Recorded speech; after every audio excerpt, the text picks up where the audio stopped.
Hello everyone, this is Bhagyashree Mehra. I welcome you all to study IU education. So today's topic is nature and characteristic of psychology. Let's start the video. It is an accepted reality that the nature of the subject psychology is quite scientific.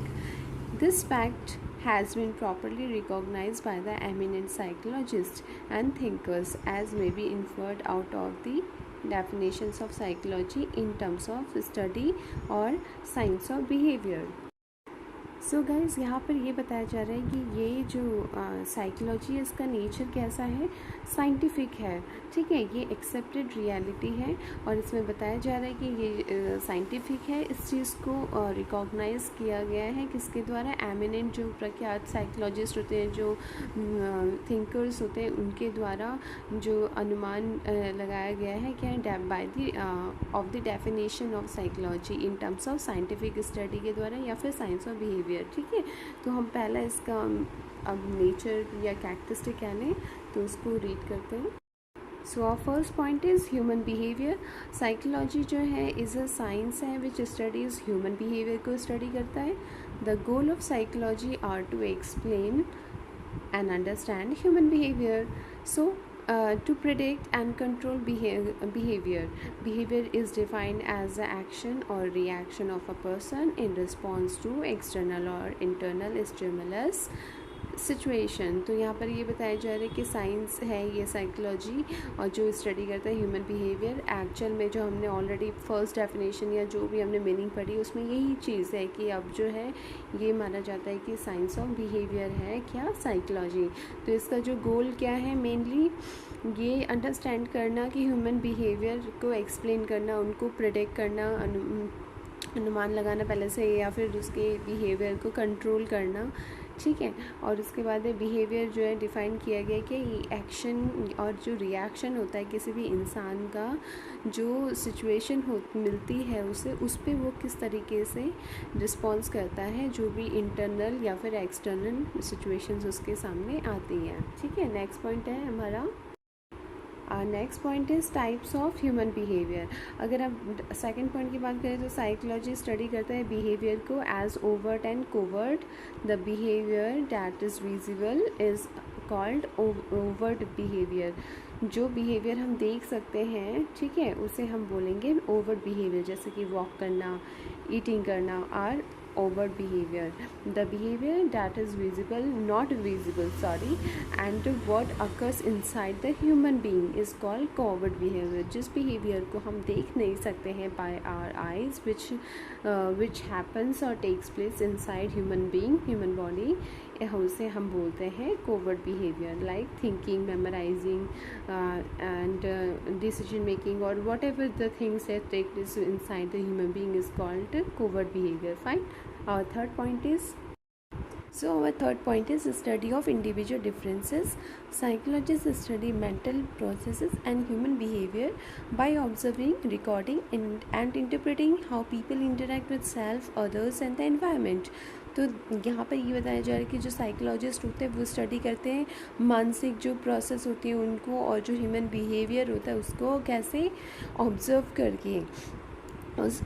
करके क्या, behaviour को, उसको record करके, mental process जो भी वो कर रहा है उससे वो कैसे बिहेव कर रहा है उसको ऑब्ज़र्व करेंगे, देन रिकॉर्ड करेंगे, और फिर उसके बाद उसको क्या कहते हैं, इंटरप्रेट करना, व्याख्या करना कि हाउ पीपल इंटरेक्ट कैसे करते हैं खुद के साथ, कुछ चीज़ होती है तो उसके साथ कैसे इंटरेक्ट करते हैं, और अदर्स के साथ, लोगों के साथ कैसे इंटरेक्ट करते हैं, या फिर एनवायरनमेंट्स के साथ रिलेटेड चीज़ें होती है तो उनके साथ वो कैसे बिहेव कर रहे हैं, इस चीज़ के बारे में स्टडी होती है, ठीक है।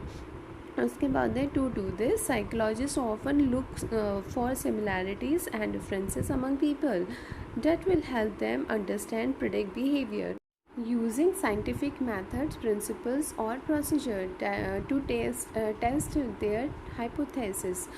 तो यहाँ पर ये बताया जा रहा है कि इस चीज़ को करने के लिए साइकोलॉजिस्ट जो हैं इंडिविजुअल्स के अंदर जो सिमिलैरिटीज़ होती है बीच दोनों के आपस में जो भी सिमिलैरिटीज़ होती है, डिफरेंसेस होते हैं, उनको वो स्टडी करते हैं, उन पर अपनी नज़र बनाए रखते हैं, ठीक है, अंडरस्टैंड करने के लिए। और किस मेथड से उस बिहेवियर को जानते हैं, साइंटिफिक मेथड को या सिद्धांतों को यूज़ करते हैं, प्रोसीजर को टेस्ट करते हैं, अनुमान लगाते हैं अपने हाइपोथेसिस को, ठीक है। और उसके बाद है through such research studies psychologists easily understand the characteristic of individuals, groups, organization, institution or nation, ठीक है। तो they also understand the variation between individual due to differences in culture। तो यहाँ पर ये कहा जा रहा है कि इस रिसर्च की स्टडी की वजह से क्या होता है, ऐसे स्टडी से साइकोलॉजिस्ट बहुत आसानी से अंडरस्टैंड कर सकते हैं कि इंडिविजुअल का क्या विशेषता है या फिर ग्रुप का क्या विशेषता है, किसी ऑर्गेनाइजेशन जो पर्टिकुलर होती है उसकी या इंस्टीट्यूशन की या फिर पूरे देश का। ऐसे थोड़ा थोड़ा करके हम बड़े लेवल में मैक्रो लेवल में जा कर के रिसर्च कर सकते हैं और स्टडी कर सकते हैं, ठीक है। और उसके बाद है इस तरीके से हम जो भी वेरिएशंस होते हैं इंडिविजुअल्स लोगों के बीच में, स्टूडेंट्स के बीच में जो भी डिफरेंसेस होती हैं कल्चर्स में, कल्चर्स की वजह से, ठीक है, जो भी डिफरेंसेस होती हैं उसको भी हमारा आसानी से अंडरस्टैंड कर सकते हैं और जो भी वेरिएशंस है उसको अंडरस्टैंड कर सकते हैं। So our 4 point is heredity and environment. Psychology study करता है हेरिडिटी एंड एनवायरनमैंट फैक्टर को of the behaviour as psychologist, ठीक है। तो वही है कि साइकोलॉजी हेरिडिटी को हम बोल सकते हैं वंशागति कहते हैं, ठीक है। तो उस चीज़ को स्टडी करता है, एनवायरनमेंट हो गया और ये फैक्टर को स्टडी करता है ऑफ द बिहेवियर, ठीक है।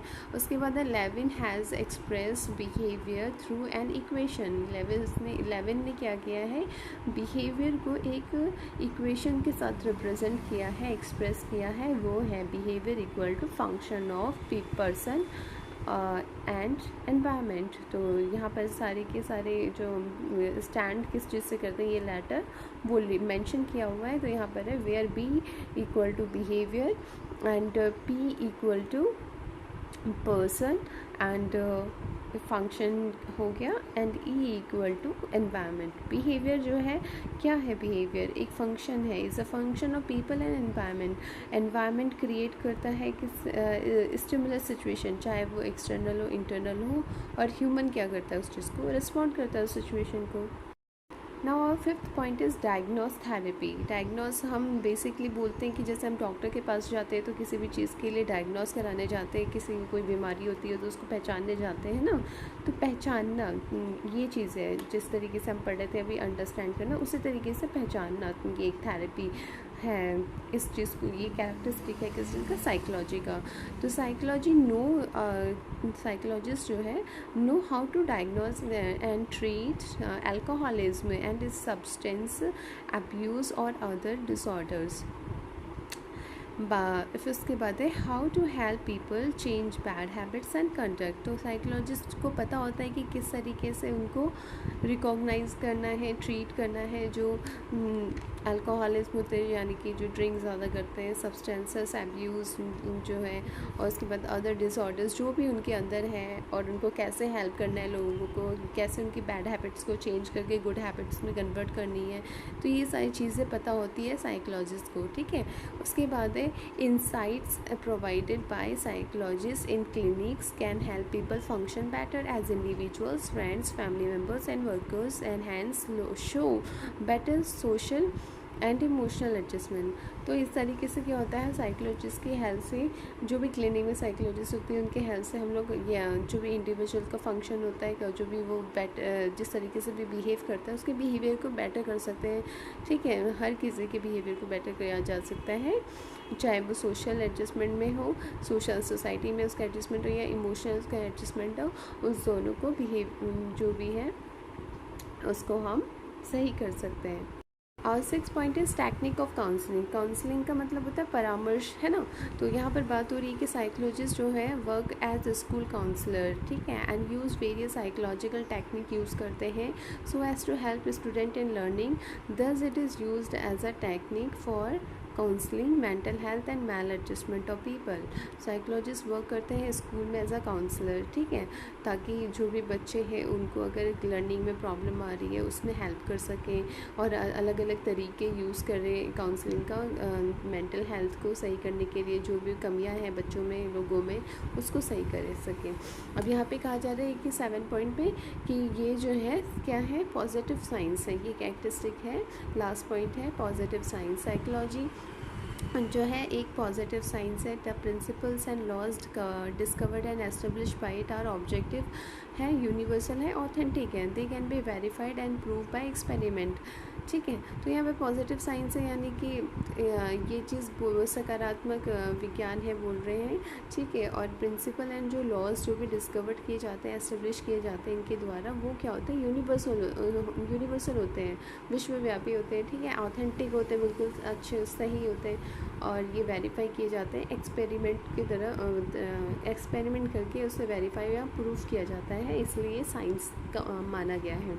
साइकोलॉजिस्ट जो है फॉर्मुलेट करते हैं थ्योरीज़ को, hypothesis and make prediction based on research. तो इस तरीके से ये रिसर्च करके फॉर्मुलेट करते थ्योरीज़ को, हाइपोथेसिस यानी कि अनुमान लगा के प्रेडिक्शन करते हैं, ठीक है। और they study, gather information and evaluate individual behaviour through observation, assessment and experimentation. Same thing है कि फिर वो क्या चीज़ करते हैं, स्टडी करते हैं सबसे पहले, फिर इंफॉर्मेशन को गैदर करते हैं, फिर इवैल्यूएट करते हैं और इंडिविजुअल के बिहेवियर को किस की हेल्प से ऑब्जर्व करके, देन उसके बाद असेसमेंट करेंगे, उसके बाद एक्सपेरिमेंटेशन करेंगे।